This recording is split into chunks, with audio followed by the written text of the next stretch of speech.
Pluribus is the latest TV series from Vince Gilligan, the genius mind that brought us Breaking Bad and Better Call Saul. Starring Rhea Seehorn, this show is focused on a lysogenic virus that basically travelled to Earth in the form of 4 individual tones which glued every single person's mind on Earth together, other than 12. Oh, and also the 886 million that were killed when its rate of multiplication increased.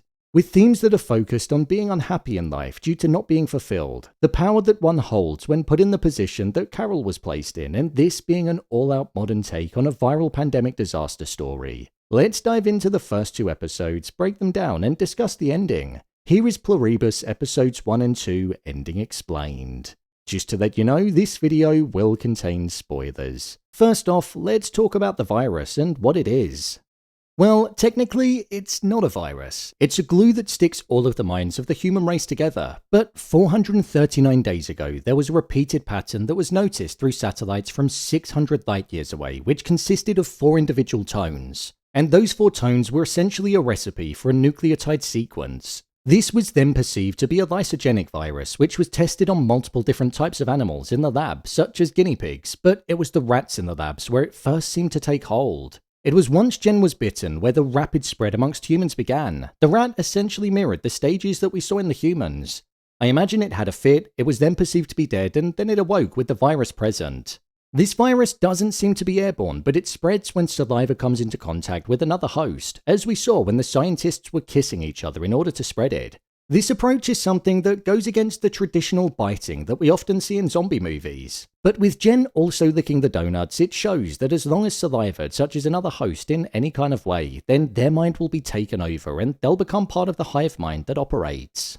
This type of virus also being a lysogenic virus is something that's important to the way that the thing spreads. For example, a lysogenic virus is described as a type of virus that reproduces by integrating its genetic material into the host cell's DNA, and that's exactly what we saw happening with this.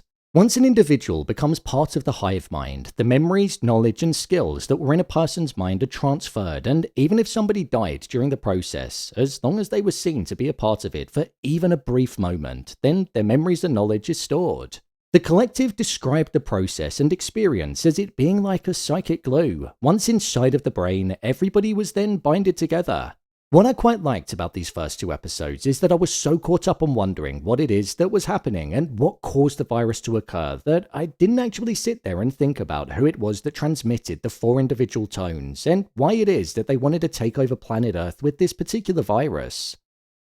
When it comes to what happens when the virus latches onto the DNA, it's one of 3 things. They either become a victim, start to fit, and then wake with this new shared mindset. They can have a negative reaction to it and ultimately die. Or they're completely immune to it, which is what we saw with Carol and the 11 other people that were in control of their own mind, even after being exposed to it. Becoming infected is something that the people describe as almost like entering a paradise, shared thoughts, knowledge, love, and never experiencing that feeling of being alone. A case study on the importance of Carol. What I loved about the introduction of Carol is that we were first introduced to her by hearing her voice and the camera slowly panning round and giving us an out-of-focus shot of the back of her head. This already showed us that within reality, what we were seeing as the audience was the true side of her, almost the mask. And what the listeners in the bookstore were seeing when looking at her face right in front of them was a facade that wasn't real in the slightest. Carol hated her life and was miserable for a number of different reasons. The 2 main reasons were because the biggest success that she had in life, which was her fantasy book about a woman being deeply in love with a man, Rabun, which was inspired by her own story and love life where she was in love with her manager Helen, but she felt she needed to keep it a secret and switch the gender of the characters in her story and make it a straight couple because it would be easier, was something that she absolutely resented. The love that she had for Helen was something that we didn't find out about to begin with. There was only the brief handhold in the car, which was a touching moment because it showed the care that Helen had for Carol, and it was one of the 2 moments where we saw Carol show any form of emotion, other than anger and upset. The second moment was when she called Helen baby, and she smiled moments before she died. This was a scene that literally broke my heart completely because it seemed like Helen was the only person who truly understood Carol in a personal sense and also in a professional sense. She was that sense of grounding in Carol's life when she hated everything that was around it. With her being unhappy in life and her essentially losing the one person who gave her a purpose, Her now being one of the few people in the world that was left in a state of being able to survive was something that brought her frustration, but we saw that no matter how much she disliked her life before, she didn't want to back down and give in to the collective group and simply become one of the many minds that were consumed. I also thought it was pretty interesting early on in the first episode that even though she hated the work that she was producing and referred to it as mindless crap, she got Helen to place it on the eye-level height of the shelf so that it caught more customers' eyes. It showed that even though Carol hated the work that she was producing, she enjoyed the success that came along with it. With the song "I've Had the Time of My Life" playing in the background at the airport, there were two ways to look at it. It was humorous because Carol definitely wasn't having the time of her life, and it was also foreshadowing that Helen was going to die that evening as she's had the time of her life being with Carol in both the romantic sense and also the professional sense. There was an important line of dialogue that Helen said to Carol about her work, which is something that I think could end up being at the heart of this season. She said, "You make at least one person happy, it's not art, it's something." This was all to do with the book that Carol had wanted to write for years, but never had because she didn't know if the people were ready for it. But now, with that one person in front of her being Zotia and her having the entirety of the world's minds inside of her head, that phrase now takes on a completely different meaning. With one person, you can impact many, as we saw when multiple people died when Carol lashed out at Zotia. Carol had a breathalyzer inside of her car, which meant that the car was only allowed to start when the all-clear was given. This was essentially a subtle way of showing us that Carol had a drinking problem. At least it planted the seed, and then as the episodes developed, we saw her turning to the bottle on several occasions. I'm guessing the dislike that she had for a career and her life was what drove her to the bottle. However, I think we could end up seeing Carol finding a newfound purpose in her life with this quest that she's going to be going on to save the world from happiness and to give everybody their own lives back. She has months to be able to find a way to do it because, as we saw in the episode, the collective are looking for a way to essentially recruit Carol and the other immune individual minds, as they said it would take them several months to do so. The colour yellow also got a key focus in the first two episodes when it came to Carol. Whether it be the colour of her jacket, the colour of her gloves, or her being placed in the centre of the yellow flowers on her bed. Whatever shot you look at, Carol was the individual that stood out, and in my mind this kind of represented the fact that she was special and she stood out, and even amongst the only survivors, she still stands out when compared to them. Now, I'm sorry to interrupt the video, but if you're enjoying it, could you please give it a like and also subscribe to the channel? It helps the channel out a lot. Thanks. How was Helen infected and not Carol? When it came to why Helen got infected and Carol didn't, we didn't see the moment where Helen got infected, but there are two occasions where it could have possibly happened.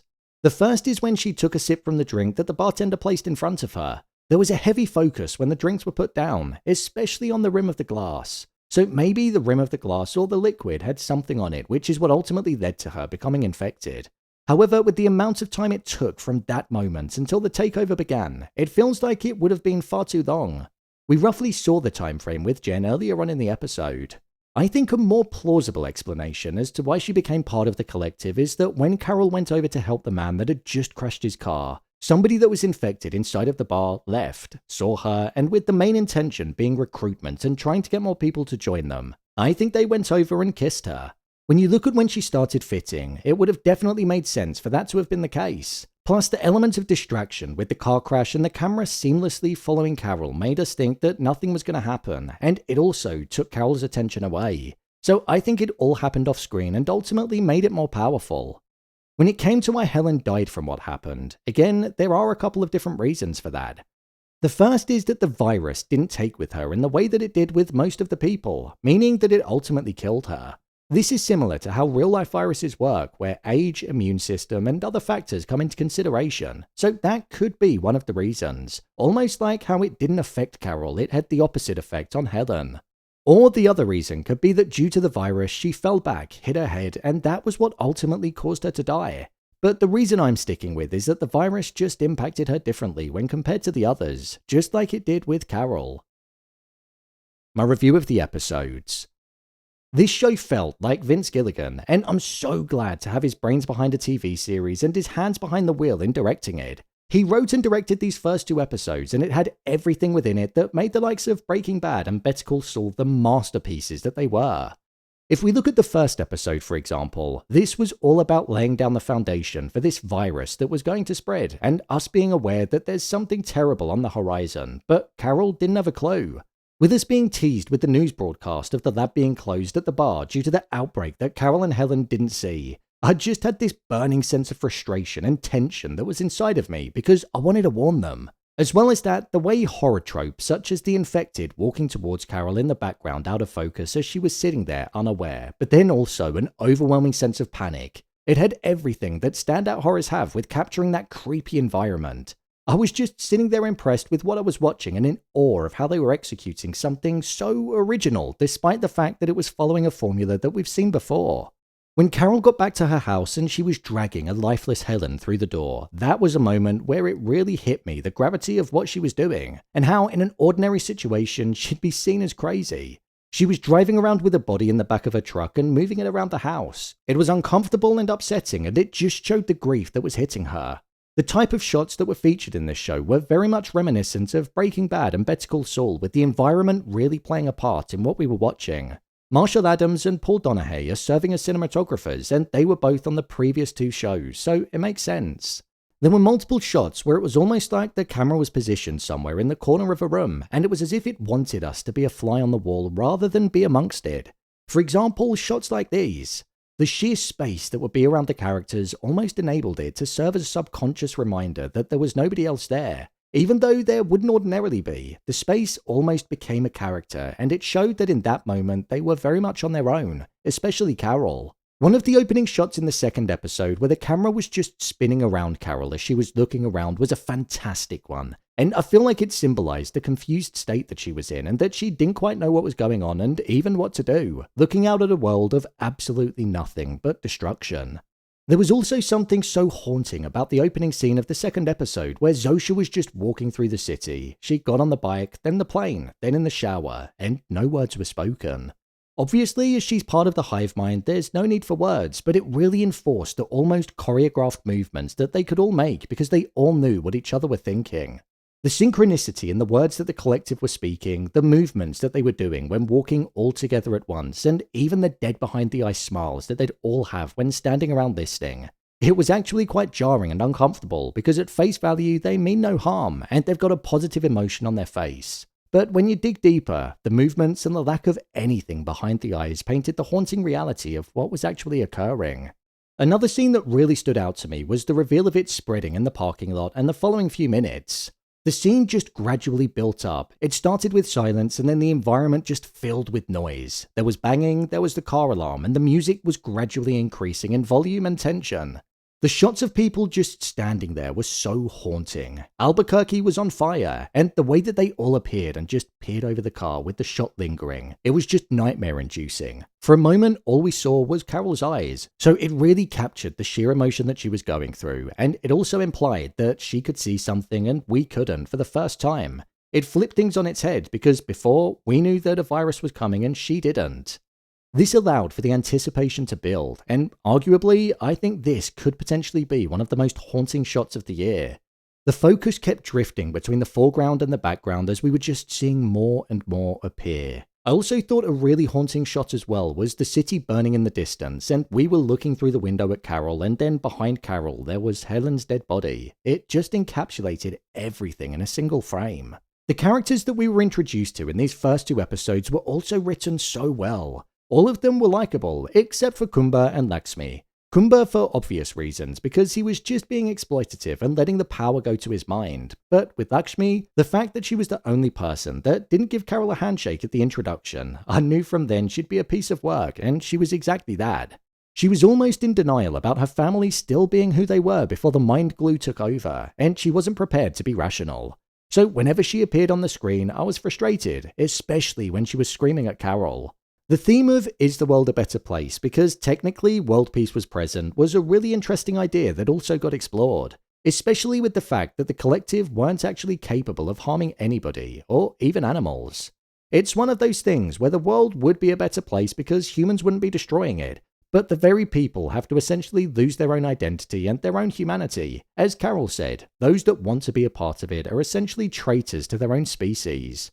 The final thing that I'll touch on that I really liked from a creative perspective was that the entire first episode was a countdown from when contact was first made and the virus took over on the drastic scale that it did. But then I also loved how right at the end of the first episode, the countdown then turned into a timer going in the opposite direction. And now we were seeing the timer in relation to how long Carol had been the last survivor in Albuquerque. Honestly, I'm really impressed with this series so far. It actually surpassed my expectations of what I thought it would be. It just felt like proper TV, if you know what I mean. None of that stuff that's designed to let you go on your phone and drift your focus away. This show not only wants your attention, but it demands it, and it keeps you there. The pacing, the performances, the cinematography, the score, the concept, and the story. Gilligan didn't break bad with this. He showed us that he's still got it, and that he plans on giving us the goods. So, there you have it, Pluribus episodes 1 and 2 ending explained. If you want to see every episode of the show being broken down, then be sure to subscribe to the channel. I'll be breaking down every episode when they drop, so be sure to come back. What did you think of the first 2 episodes? Share your thoughts in the comments. As always, thanks for tuning into the video and I'll see you in the next one.